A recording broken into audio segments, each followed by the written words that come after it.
Good evening दोस्तों। Last में आपका इंतजार खत्म हुआ। आज हम लोग लाइव डिस्कशन करेंगे सप्लाई एंड इन्वेंटरी कंट्रोल, जो आपका सेकेंड ईयर में हॉस्पिटल एंड कम्युनिटी फार्मेसी में आपका चैप्टर थर्ड है, जिसमें हम लोगों ने टेस्ट लिया था। देखते हैं बच्चों ने किस तरह से परफॉर्म किया और कौन सबसे ज़्यादा इसमें टॉप किया। देखो, इसमें डिपेंड करता है कि दो तीन चीज़ों फैक्टर्स पे नंबर भी देते हैं। ये ऐप हमारे जो है ऑटोमेटिकली है सारे चीज़।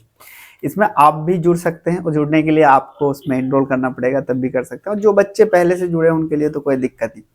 देखो, ऐप में ये बेनिफिट मिल जाता है, जिससे टेस्ट का बेनिफिट मिल जाता है। टेस्ट में बच्चे में क्या होता है कि कॉन्सेप्ट क्लियर होने लगता है। सिर्फ एक चैप्टर नहीं, एक सब्जेक्ट नहीं, अदर सब्जेक्ट का भी कंटिन्यू चलते रहता। चलिए डिस्कस करते हैं, देखते हैं किस तरह का क्वेश्चन पूछा गया था और आंसर कैसे और क्या देना था। पहले पूछा गया था what is the primary purpose of pharmaceutical supply chain. देखो, अगर हम लोग सप्लाई चेन के बारे में बात करें तो सप्लाई चेन होता क्या है, एक तरह का लंबा लॉन्ग प्रोसेस है जो रॉ मटेरियल से लेके पेशेंट तक पहुंचता है। एक सप्लाई चेन को देखा जाए तो होता क्या है, पहले हम लोग रॉ मटेरियल खरीदते हैं, फिर फैक्ट्री में जाता है, फिर दवाइयाँ बनती है, दवाइयाँ बनने से वेयर हाउस में जाता है, वेयर हाउस से जाके आपको डिस्ट्रीब्यूशन सेंटर में जाता है, उसके बाद फिर हमारे पास रिटेलर के पास जाता है, उसके बाद फिर फाइनली हमारे पास पेशेंट के तरफ आता है। देखो, एक पूरा का पूरा आप देख सकते हैं कि किस तरह पूरा आपका चेन बना हुआ है। कोई एक वायर हाउस में दिक्कत हो जाए या डिस्ट्रीब्यूशन में हो जाए, रिटेलर में हो जाए, ये पेशेंट तक पहुंच नहीं पाएगा। तो इसके लिए कॉम्प्लेक्स चेन बनाया गया। हर स्टेप पे कुछ ना कुछ दवाई स्टोर कर देते हैं, ताकि अगर आगे से सप्लाई नहीं आए तो उसको हम लोग क्या कर सके, उसको हम लोग मेंटेन कर सकते हैं। पहला क्वेश्चन क्या है कि न्यू मेडिसिन डेवलप करने के लिए नहीं, बिल्कुल। दूसरा कह रहा है कि मैन्युफैक्चर से लेके आपको कस्टमर या पेशेंट तक जो डिलीवर करते हैं उसी को हम लोग सप्लाई चेन के नाम से जानते हैं। तो बिल्कुल राइट आंसर के बारे में बात करें तो ये क्या होता है कि जो मैन्युफैक्चर से लेके जो डिलीवरी तक तो मेडिसिन पहुंचाते हैं उसी को हम लोग सप्लाई चेन के नाम से जानते हैं। चलिए नेक्स्ट क्वेश्चन पूछ रहा, who is responsible for preparing a drug list in hospital. देखो, ड्रग लिस्ट जो बनाते हैं हम लोग, वो सबसे पहला आता है हमारे पास। जब भी हम लोग हॉस्पिटल बनाते हैं उसके पहले हम लोग पीटीसी का बनाते हैं। पीटीसी मतलब pharmacy and therapeutic committee. Pharmacy and therapeutic committee में डॉक्टर्स होते हैं, फार्मासिस्ट होते हैं, नर्सेस होते हैं। वो मिलके सजेशन करते हैं कि कौन कौन सी दवाई चला जाएगा, कौन कौन सी आपको दवाई रख सकते हैं। जैसे मान लो आपकी कैंसर का कोई आप हॉस्पिटल खोल रहे हो और आप लीवर की दवाई रख दोगे, नहीं ना होगा। तो डिस्कस करता है कि ये जो कैंसर का हॉस्पिटल है, तो कैंसर की दवाई हम लोग कौन कौन से चला सकते हैं, किस किस तरह का हम लोग कैंसर का इसमें हम लोग ट्रीटमेंट कर सकते हैं। ठीक है, जैसे कि इसमें पूछ रहा है कि रिस्पॉन्सिबिलिटी कौन होता है, डॉक्टर होता है या नर्सेस होते हैं या हॉस्पिटल फार्मासिस्ट या पेशेंट। देखो, मेन अगर हम लोग बात करें तो इसका दवाई कौन लिखेगा यार, फाइनली डॉक्टर ही तो लिखेगा। डॉक्टर ही आपको तो क्या चीज होता है, डॉक्टर ही हमारे पास दवाई लिखेगा। लेकिन यहाँ पे पूछ रहा प्रिपरेशन के बारे में बात कर रहा। लोग क्या करते हैं कि यार डायरेक्ट इसमें हॉस्पिटल रिस्पॉन्सिबल ड्रग लिस्ट बनाने की जरूरत क्या है, अब यहाँ पे डॉक्टर लगा के आ जाते हैं। डॉक्टर लिखता है, लेकिन यहाँ पे पूछ रहा है लिस्ट कौन बनाएगा, लिस्ट के बारे में पूछ रहा है। लिस्ट के बारे में बात करें तो ये हमारे हॉस्पिटल फार्मासिस्ट बना के देगा कि कौन कौन सी दवाई आपका चलनी है, लेकिन लिखेगा कौन, दवाई, डॉक्टर। अब देखते हैं नेक्स्ट क्वेश्चन। नेक्स्ट क्वेश्चन पूछ रहा है what is the high risk anti drugs. High risk drugs होते क्या, हाई रिस्क वो सारे ड्रग्स होते हैं बहुत ही ज्यादा, अगर उसका रूट ऑफ एडमिनिस्ट्रेशन अलग दिए, जैसे कि अगर नस में लिखा अगर मसल्स दे दिए तो बहुत ही ज्यादा रिस्क पहुंचाने रहता संभावना। पहला ऑप्शन दिया ऐसा ड्रग जो कि हम लोग सिग्निफिकेंट हार्म करता है पेशेंट में, एडमिनिस्ट्रेशन हम लोग गलत जगह से गलत दे दिया जाए। दूसरा कह रहा है ड्रग को हम लोग ऑलवेज जो सेफ यूज करते हैं उसको हम लोग हाई रिस्क कहते हैं। तीसरा कह रहा ओटीसी मेडिसिन को कहते हैं। चौथा कह रहा हर्बल मेडिसिन।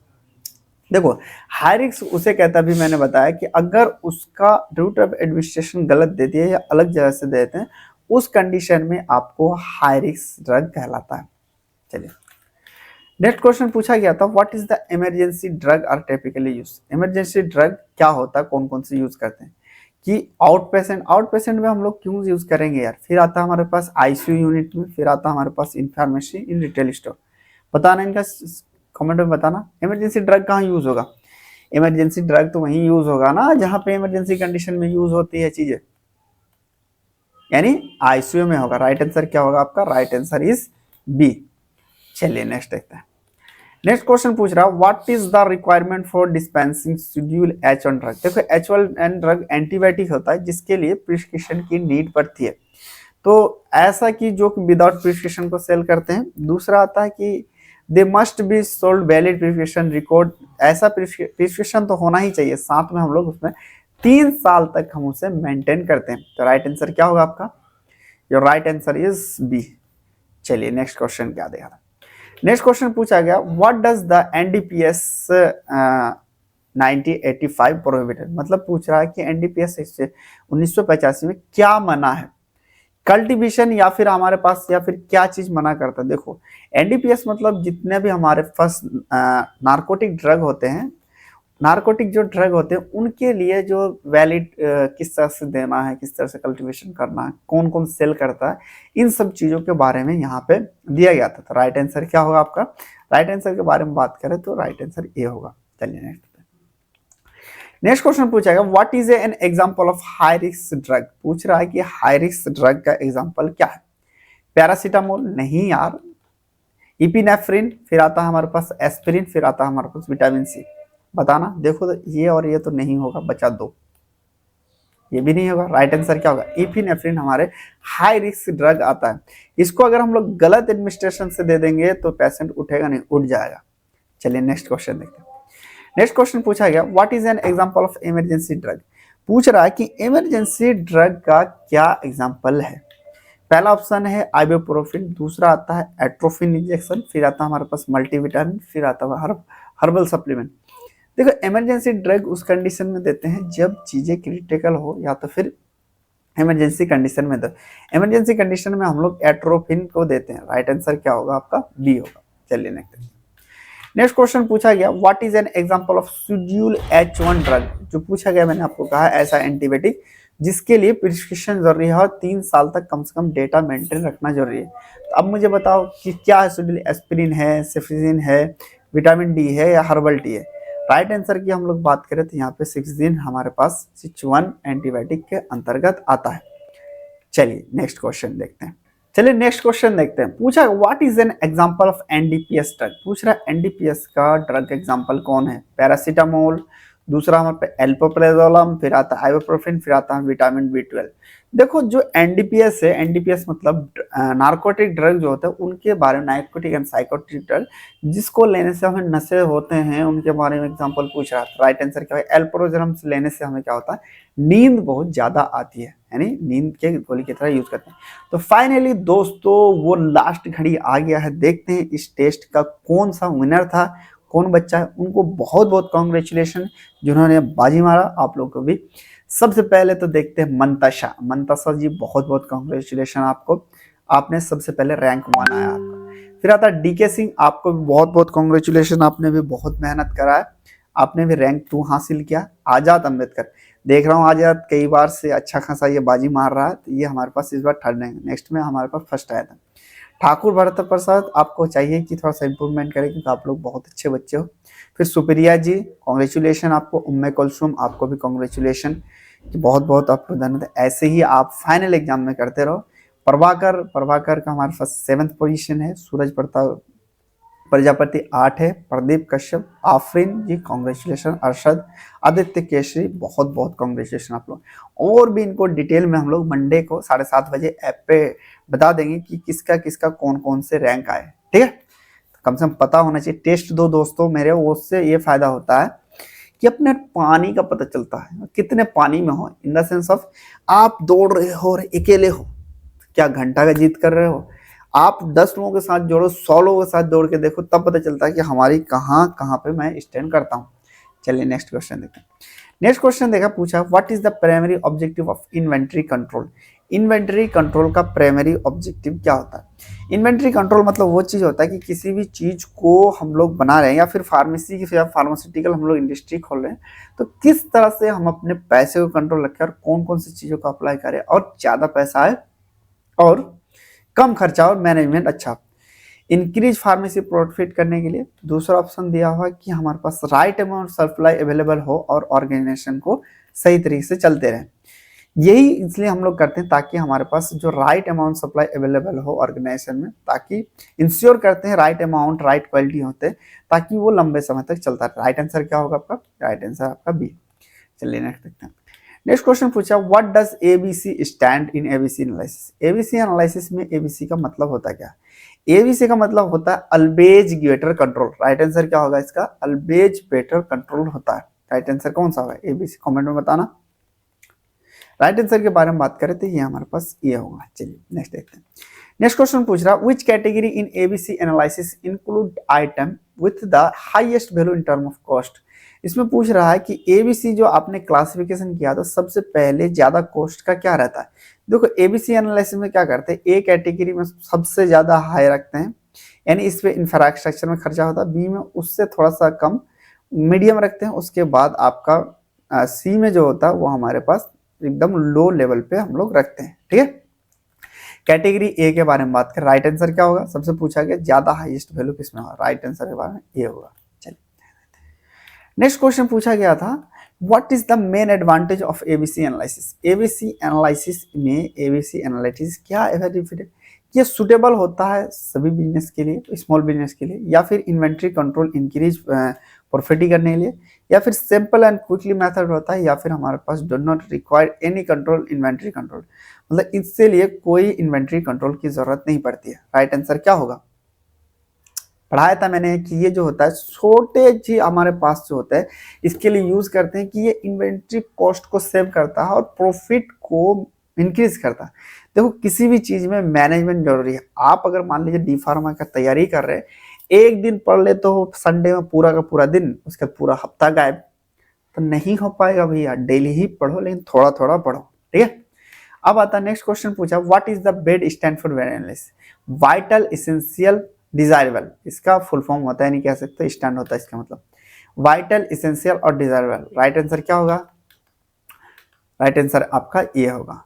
बेड एनालिसिस में देखो कितने इजी क्वेश्चन पूछा गया था आप लोगों से। चलिए नेक्स्ट क्वेश्चन पूछ रहा है, what is the purpose of economic water quantity? Economic water quantity का पर्पस क्या है? कि इंक्रीज नंबर ऑफ ऑर्डर करने के लिए, या फिर हमारे पास मिनिमम कॉस्ट ऑर्डर और होल्डिंग इन्वेंट्री करने के लिए, या फिर हमारा रिड्यूस नंबर ऑफ प्रोडक्ट करने के लिए, या फिर हम लोग डेवलप न्यू प्रोडक्ट करने के लिए। देखो इसका यूज जो हम लोग करते थे, इससे मिनिमाइज जो कॉस्ट ऑर्डरिंग और इन्वेंट्री जो होल्डिंग करने के लिए इसका यूज हम लोग करते हैं। ठीक है, चलिए नेक्स्ट क्वेश्चन। नेक्स्ट क्वेश्चन पूछा गया, what is the disadvantage of EOQ? मतलब इकोनॉमिक ऑर्डर का डिसएडवांटेज क्या है? Assume demand will be constant through out the year, मतलब कि हम लोग जो एज्यूम करते हैं पूरे साल का तो बिल्कुल कांस्टेंट रहता है, वो फिक्स से नहीं होता, फ्लेक्चुअल नहीं होता। दूसरा पूछा गया, ये सिंपल और क्विकली मेथड होता है। दूसरा आता है इसमें कोई रिक्वायर नहीं होता मैथमेटिकल कैलकुलेशन में। चौथा पूछ रहा है ये सुटेबल होता है स्मॉल बिजनेस के लिए। देखो इसके बारे में बात करें तो ये क्या होता है कि इसमें जो एज्यूम करते हैं हम पूरे के पूरे पूरे साल भर एक ही कांस्टेंट रहता है, यानी चेंज नहीं करते। क्योंकि हमने देखा इसका, जब इसको डिटेल में पढ़ोगे तो ये क्या कहता है, इसको ऑर्डर वैल्यू हम लोग इस तरह से करते हैं कि इसमें मिनिमम जो है मिनिमम हमें चीजों को यूज करके दे और ज्यादा से ज्यादा हम लोग इन्वेंट्री को यूज कर सकें। अब देखो 18 पूछ रहा है कि what is the lead time? देखो लीड टाइम का मतलब होता क्या है कि आप जो सप्लाई करो, मान लो ये फैक्ट्री में है, फैक्ट्री से आप यहाँ पे फार्मेसी स्टोर चला रहे हो, अब आपने ऑर्डर दिया, ऑर्डर आके फार्मेसी तक नहीं, फार्मेसी स्टोर तक जब तक नहीं पहुंच जाए उसी को हम लोग लीड टाइम कहते हैं। देखो बाहर अगर फार्मेसी का रख दिया तो वो लीड टाइम नहीं कहलाएगा, जब तक वो अंदर तक नहीं जलाता उस टाइम तक को हम लोग लीड टाइम कहते हैं। एक time gap between placement of order and supply of actual, मतलब जब आप टाइम को प्लेसमेंट करते हो या सप्लाई तक पहुंच जाता तब तक। दूसरा कह रहा है टाइम टेकन डिलीवरी के लिए, या फिर ऐसा कह रहा है जब इंस्पेक्शन के लिए गुड के लिए टाइम करते हैं, या फिर ऐसा जो कि नेगोशिएशन टाइम। देखो यही टाइम होगा कि हमने आपको बताया कि उस टाइम को कहते हैं एक्चुअल सप्लाई। यहाँ पे कह रहा है time gap between placement of order and time of actual supply, मतलब एक्चुअल सप्लाई कह रहा है कि जिस टाइम में आपने प्लेसमेंट किया, हमने अभी दिखाया कि आपने प्लेसमेंट किया, जैसे कि आप एक फार्मेसी स्टोर यूज करते हैं, आपने फैक्ट्री को ऑर्डर किया और फिर आपको फार्मेसी स्टोर तक जो पहुंचा देता उसी को हम लोग लीड टाइम कहते हैं। ठीक है, अब फिर आता है हमारे पास, अगर हम लोग बात करें राइट आंसर क्या होगा, ए होगा। अब नेक्स्ट क्वेश्चन पूछ रहा है what is the component of lead time. Lead time का कंपोनेंट क्या क्या होता है। सबसे पहले ऑप्शन दिया service time, delivery time, receiving time. दूसरा आता है हमारे पास ordering time, delivery time, inspection time. फिर हमारे पास आता है नेगोशिएशन टाइम, डिलीवरी टाइम और स्टोरेज टाइम। फिर आता है कोटेशन टाइम, डिलीवरी टाइम या यूजेज टाइम। बताना इनमें से क्या होगा राइट आंसर। लोग जो है कंफ्यूज हो गया यार लीड टाइम में। मैंने लीड टाइम जब पढ़ाया था आपको तो बताया क्लियरली कि जब तक फार्मेसी स्टोर में ना आ जाए, यानी सर्विस टाइम, डिलीवरी टाइम और रिसीविंग टाइम सारा के सारा इसमें इंक्लूड रहता है। तो राइट आंसर क्या होगा, राइट आंसर आपका ए होगा। चलिए नेक्स्ट देखते हैं। नेक्स्ट क्वेश्चन पूछा what is an advantage of using यूकेए। यूकेए का मतलब यूज करते हैं तो इकोनॉमिकल ऑर्डर जो क्वांटिटी का यूज करते हैं, इसका फायदा क्या होता है। Avoid the over purchasing item, over purchasing item को रोकता है। दूसरा है ये इंक्रीज नंबर ऑफ ऑर्डर करता है। तीसरा ये रिड्यूस नंबर ऑफ ऑर्डर करता है। चौथा कह रहा है इसमें कोई रिक्वायर्ड नहीं होता मैन्युफैक्चरिंग कैलकुलेशन। इसमें बात करें तो ये हमारे पास जो ओवर परचेसिंग है उसको रोकता है। रीजन क्या, हम लोग एस्टिमेट कर देते हैं पूरे के पूरे साल का। उन सब बच्चों को बहुत बहुत कॉन्ग्रेचुलेशन एक बार फिर से जिन्होंने अच्छा परफॉर्म किया। तो चलिए दोस्तों इनको और भी डिस्कस थोड़ा सा डिटेल में कर लेंगे, यानी ऐप पे हम लोग बात कर देंगे कौन कौन किसका किसका टॉप है। चलिए बाय बाय, टेक केयर।